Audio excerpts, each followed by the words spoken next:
District of Conservation is sponsored by the Committee for a Constructive Tomorrow, better known as CFACT. To learn more about our sponsor, head over to cfact.org. Thanks for listening to the program. Welcome to District of Conservation. I am your host, Gabriella Hoffman. This podcast offers a sober examination into all things hunting, fishing, shooting sports, energy, environment, and the public policy surrounding it. And this podcast also specializes in original interviews that you won't hear elsewhere. Here's what I have for you today. Should there be housing, whether it is billed as private single-family homes or affordable housing on public lands? I'm not sure how I feel about this. I think there are other ways to alleviate the strain of housing issues that are far beyond a conservation podcast like mine, but I want to dip into this topic a little bit, see what both the right and the left are arguing here, and offer my thoughts. I'm generally opposed to this idea. I don't think this would fall under multiple use. There's a lot of hurdles geographically to such a proposal, and what we're seeing with certain housing proposals from certain campaigns, or how affordable housing plans are being effectuated and implemented in blue states that have a lot of mismanagement. I'm not sure affordable housing plans can work. Maybe it depends on who's the executor. Let's give the benefit of the doubt there, but I don't think the government should be wading into this issue. We have a lot of other problems on public lands as it stands. We see this deviation from multiple use. I think adding affordable housing into the mix, or freedom cities as President Trump proposed last year, I'll talk about that. I don't know if I'm comfortable with either proposal. I just want public lands to be open to multiple uses as they're to be understood under FLIPA. But let's see what this entails. In spring of 2023, when President Trump was still running against a handful of people, he put out this proposal, which didn't really sit well with me, and also is very counteractive to the Interior Secretaries and their agendas under his 4 years. I don't think Zinke or Bernhardt would support this idea either. And you have to also take into account that President Trump proposes a lot of ideas that sometimes don't materialize, and knowing what he's done before on public lands, I don't see this occurring necessarily. But let's do a rewind as to what these freedom cities he was proposing entail. This was from March 2023. He proposes the building of 10 freedom cities on public lands, and I will link to the video for those of you curious to see the statements. I am taking some of the selected quotes from his video, believe it or not, from CNN, who actually did a good overview of this idea. And he is quoted as saying, "We'll actually build new cities in our country again." And he actually echoed this recently in a press conference this past week about doing some semblance of freedom cities, but he didn't mention the freedom cities proposals. He said in the March 2023 video, "These freedom cities will reopen the frontier, reignite American imagination, and give hundreds of thousands of young people and other people, all hardworking Americans, a new shot at home ownership and, in fact, the American dream." End quote. Politico further continues on what this vision of freedom cities would do. So they report that Trump says he would host a contest for the public to design and then build freedom cities on a small portion of federal land. And there's much context behind that. But Trump's former acting BLM director, William Penley Perry, wrote in an op-ed in July of this year about how he would solving the housing crisis by selling government land. Again, I'm pretty skeptical of this, and actually this was June of 2024. He argues in this Washington Examiner piece that former Secretary of Interior Ryan Zinke, who was Trump's first Secretary of Interior, he had introduced a bipartisan piece of legislation to restrict the federal government's authority to dispose of its federal lands. Quote, "Public lands must remain public, and the federal government has a responsibility to manage and ensure access to those lands. Because his bill is limited to tracts larger than 300 acres that are, quote, publicly accessible via road, trail, easement, or waterway, and includes dozens of exclusions, how it will affect BLM's existing land disposal authority is unknown." Days after Zinke's announcement, Governor Joe Lombardo, Republican of Nevada, struck the opposite tone with a letter to President Biden demanding his administration release federal land to permit more housing development in a state where 85% of the land is owned by the federal government. 90% of Clark County, home to Vegas, and nearly 3/4 of Nevada's residents is owned by the federal government, almost all by the BLM. Utah's delegation, including Representative John Curtis, who is likely to succeed Mitt Romney as the next senator, and also the soon-to-be senior senator of Utah, Senator Mike Lee, have also introduced legislation to offer more housing options on federal land. And again, I'm kind of skeptical of this proposal altogether, but we're just reading here just to understand what their justification is. Earlier this month, Representative Curtis spoke to Politico. They have a good piece actually showing that there's actually bipartisan appetite to open up more federal land to housing, affordable or not, so to speak. He is quoted as saying, "Imagine having a county where over 90% of the land can't have housing despite many acres being appropriate for development, all because it's federally managed," he told Politico. The idea is a practical solution, and including it in the Republican platform, I forgot to mention it is in the RNC platform, is welcome news for Utahns struggling with housing affordability. So this all relates to affordable housing, and I will link to the RNC platform, which does mention this. So you can read for yourself and deduce if it's good. So they write that he had introduced a bill to enable the sale of federal lands to states and local governments to address housing shortages. Mike Lee also has a companion bill in the Senate. I will link to those for you if you're interested. Now is where Democrats are supporting some sort of version of this, but Politico claims it's different and more circumscribed approach to what is outlined in Lee's proposal. They are quoted as saying, "The administration effort is focused on vacant and surplus federal lands that are within existing development zones and in metros that face shortages of affordable housing." A White House aide who was granted anonymity to discuss the differences with the Lee bill. This Biden aide went on to say that given these careful considerations, the overwhelming majority of federal lands are unsuitable for housing development and are not part of our focus. Politico continues that administration officials have also warned that the bill provides no guarantee that the land sold would go to affordable housing and has no way to ensure compliance with the promise that it would. The affordability problem is acute. Home prices have reached record highs in May. The idea itself, quote, "makes a lot of sense. There is an enormous amount of federal land out there that is sitting empty or completely unutilized, and you could build a lot of affordable housing there if you're smart about it," said David Dworkin, president and CEO of the National Housing Conference, a coalition of housing groups. But he continued, "You need to actually understand how markets work and work for profit developers and recognize that you're competing against all the other land and opportunity out there," he cautioned. "You could make it worth it to housing developers who are making decisions based on data." It's also very obvious, as I alluded to, this is my commentary now, that a lot of federal land is unsuitable for residential construction. Have you guys been to some portions of Utah and Arizona and rugged places in Montana and elsewhere? Very hard to develop. And the places where the government owns most of the land, particularly in the West, are not always near areas with the biggest housing needs or often lack even basic infrastructure like roads and sewers. I have traveled extensively through the West. This is true. Hate to say that, but it is. The topography of the land is also important. I'm continuing to read from Politico to Jim Tobin, president and CEO of the National Association of Home Builders. How much earth moving is it going to take? On its face is a good idea, he said, but the housing shortage is too broad and deep an issue for it to be a panacea. The supply crisis is not confined to cities with older commercial buildings or a few hundred acres in the desert of Southern California, Tobin said. Home production is community by community. It's as inherently a local issue as anything, and the federal government has very few arrows in its quiver, he added.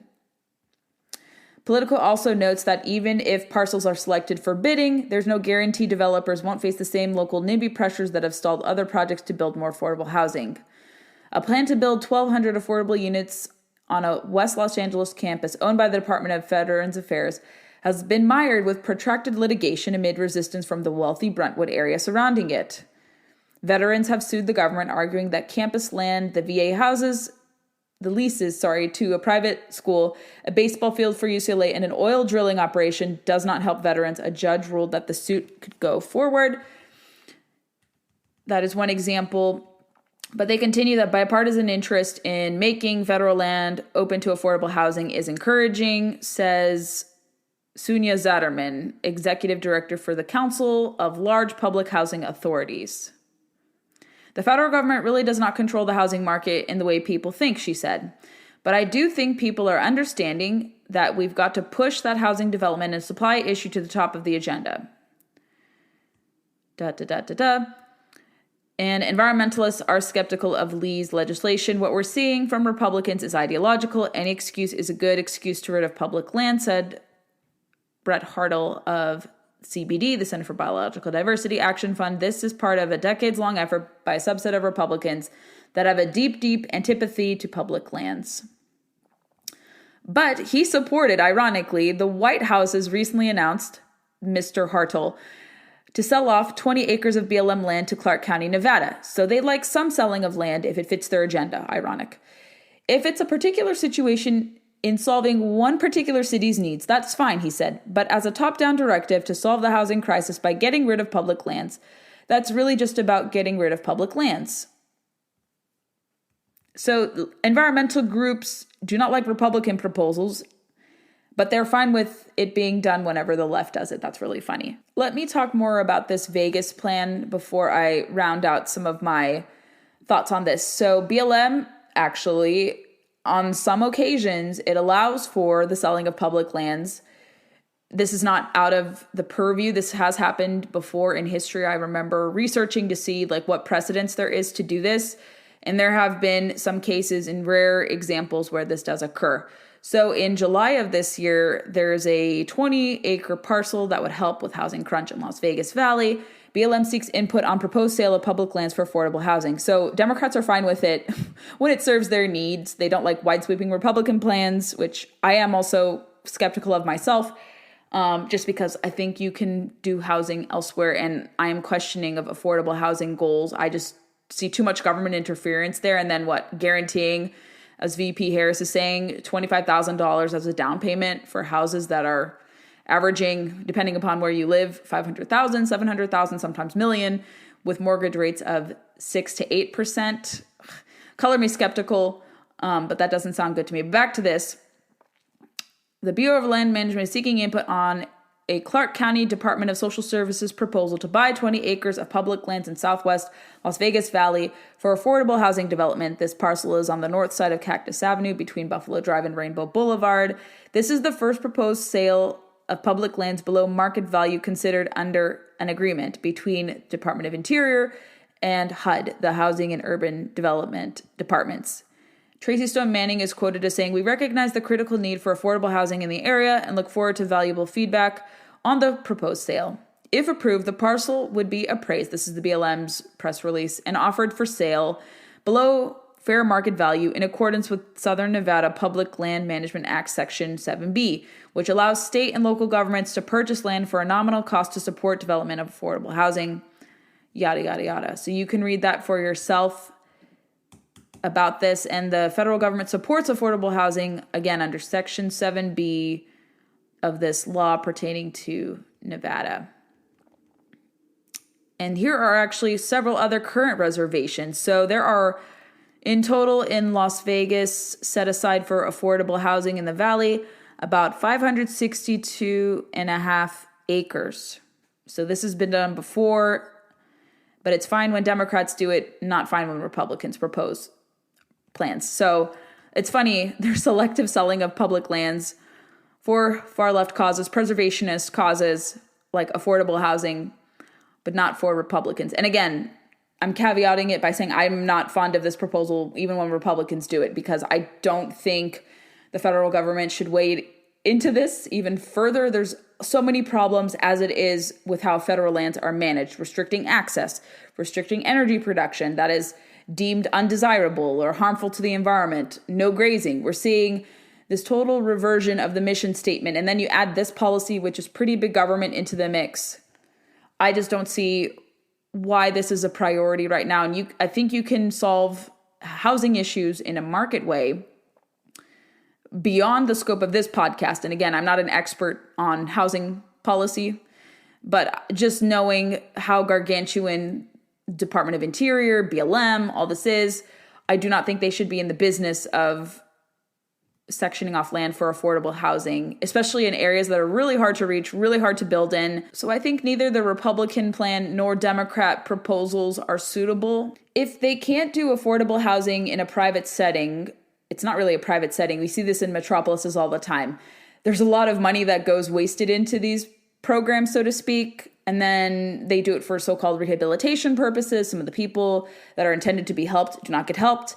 A lot of these projects fall under, they don't get filled, there's a lot of vacancies, and then it's taxpayer money wasted. So as a taxpayer, I'm concerned about this, and also as someone who likes to recreate on public lands, I find this to be a little counterintuitive that we would do this, whether it's on a large-scale basis or a more protracted, smaller basis. I don't think whether it's under the visage of Republican proposals or Democrat proposals giving the government greater oversight here when it can't even manage federal lands successfully, when it's restricting access. Why are they going to be good at federal housing, affordable housing on public lands? I just don't trust them. I wouldn't trust them here. I don't trust them as to what they're doing right now. And I think there are other ways where you can fix the housing crisis, which does not involve government interference. It's about reforming a lot of financial and economic policies which have invited the housing crisis. It's because of government interference that you're seeing shortages, you're seeing high mortgage rates. The Federal Reserve, of course, is a big problem and enabler of this too. Some of my fellow free market enthusiasts may disagree with me here, but even from a limited government free market standpoint, why do you want the BLM to take a more outsized role in this, or Department of Interior? That's not in their mission statement. It's to steward lands. It's not to set aside large tracts of lands for affordable housing, which could be mismanaged and misappropriated and then create confusion and problems and lead to more waste and diminishment of access and really devaluing these kind of natural settings. Like, we do not want to become the rest of the world where there isn't any public lands. And I think we don't need to overdevelop. Let's say in a hypothetical scenario, if there was a free market way to do this on federal lands, would I be open to it? I'd have to see the proposal and the stipulations. But I'm leaning towards not really being fond of such a proposal. Why are we to have confidence in the federal government here if they couldn't hack it in terms of housing or affordable housing in the cities and suburbs? Now they're going into rural areas and want to destroy things and really kind of devalue the areas surrounding BLM, Forest Service, national parks. This is what conservation is about. It's about being wise in where we develop. And I'm not convinced that either affordable housing plan fits in line with this. And I just wish they would stop involving the federal government, these particular agencies, in areas that are outside of their wheelhouse. And again, I know they've been known to BLM to auction certain things, but we don't want it to get in the business of just affordable housing. I would like it to actually continue to maintain public lands access, to not erode hunting and fishing, to not restrict certain uses like grazing, ranching, etc. I really don't want them to become in the business of affordable housing because it's going to create more problems. That's where I stand. Let me know your thoughts and what you think about these proposals, whether they come from the right or the left. If you enjoyed this installment of District of Conservation, I would love to know your feedback. Send it my way. Please be sure to leave us reviews on Apple, Spotify, or wherever podcasts are played, and also check us out on Facebook, Instagram, and Twitter to never miss a beat nor a guest announcement. Thanks so much for listening to District of Conservation. I hope you have a wonderful day, and please share the podcast to those who may be interested in learning more about these critical natural resources, environment, energy issues.